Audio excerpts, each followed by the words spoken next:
Hey YouTube, this is Overjoyed Fafi with my new series, Digging Deep, where we dig up the facts on your favorite Zelda games. So in this episode, this very special first episode, we're going to be doing a marathon from one character. This certain character I first encountered in my adventures in Minish Cap. He is the most diabolically evil character ever fabricated in the history of mankind. Tingle. But why is Tingle so scary? I mean, he's like an elf, I guess. I don't. So, first we're going to have to find out more about Tingle. He's 35 years old. He is obsessed with fairies. And he loves map making. Oh, and he's a slaveholder. Don't believe me? Let's get digging. In The Legend of Zelda The Wind Waker, where you travel around in your talking dragon boat, you can come across an island entitled Tingle's Island, which features a giant spinning Tingle head on top. When you go to investigate, you find Tingle, his twin brother Ankle, and David Jr., who has no relation to the family. But where's Knuckle in all this? Tingle's other twin brother? He's not happy. He's off pouting somewhere. Because he is in fact the one who built the tower on Tingle's Island. But Tingle put up a sign that says Tingle's only on it, and he ran off in a big pout, like a baby. So David Jr., he has no relation to the family, but he is in fact being forced to work mercilessly by the evil tyrant Tingle.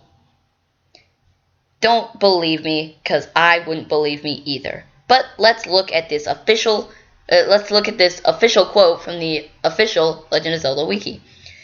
David Jr. first appeared in The Wind Waker, at the top of Tingle Island. There he was enslaved by Tingle and forced to work endlessly with Tingle's twin younger brothers Ankle and Knuckle. Originally he was from Windfall Island and the son of the traveler that wrote the Ghost Ship's chart, presumably David Sr. Quote from the official Zelda wiki. So let's get on David Jr.'s story. He is heading out in his boat, going on an adventure to follow in his father's footsteps at the age of 17. But, unfortunately, he gets terribly seasick, passes out, and wakes up on Tingle Island, where Tingle then takes him up to his giant Tingle head and forces him to work with his twin brother Ankle, turning it. Well, okay, now that we've got the slaveholding out of the way, let's look at some other crimes Tingle's accused of. Thievery. Tingle steals your Force Gems in The Legend of Zelda Four Swords Adventure. Not very nice.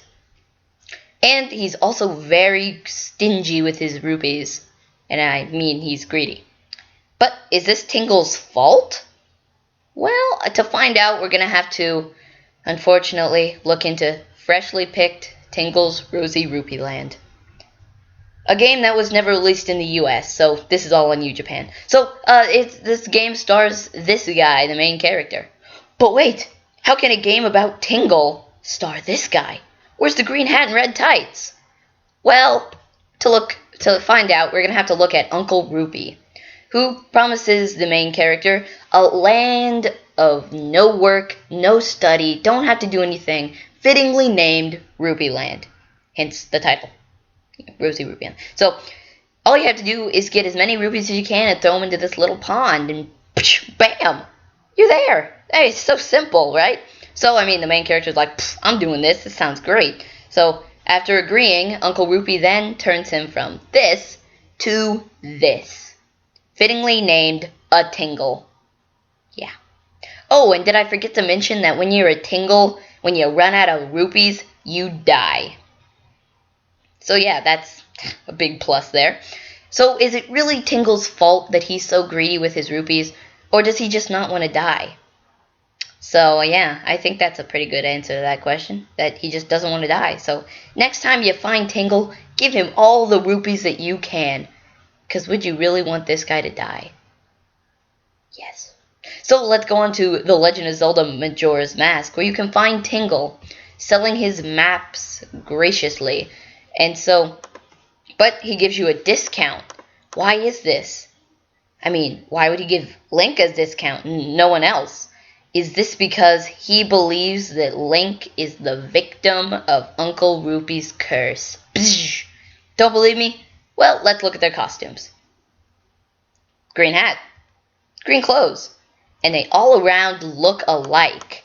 So, is this a pretty good answer to that question? Oh yeah.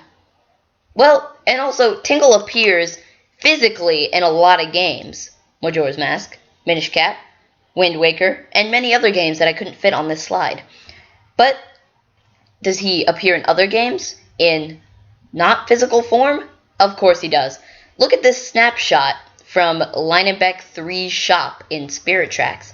And yes, I know the quality's bad. Don't comment about it because I couldn't change it. So, can you find the hidden Tingle statue in this picture? I'll give you some time to look.